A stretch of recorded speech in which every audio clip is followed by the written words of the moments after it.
The Holy Family, composed of Jesus, Mary, and Joseph, is the perfect model of love, faith, and unity in Christian life. As the earthly family of Jesus, they exemplify the virtues of obedience, humility, and trust in God. As God's chosen ones, holy and beloved, clothe yourselves with compassion, kindness, humility, meekness, and patience.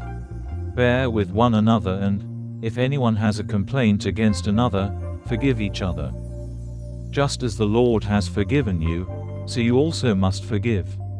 Above all, clothe yourselves with love, which binds everything together in perfect harmony. Mary, chosen as the mother of Jesus, embodies purity and devotion, embracing God's will with unwavering faith.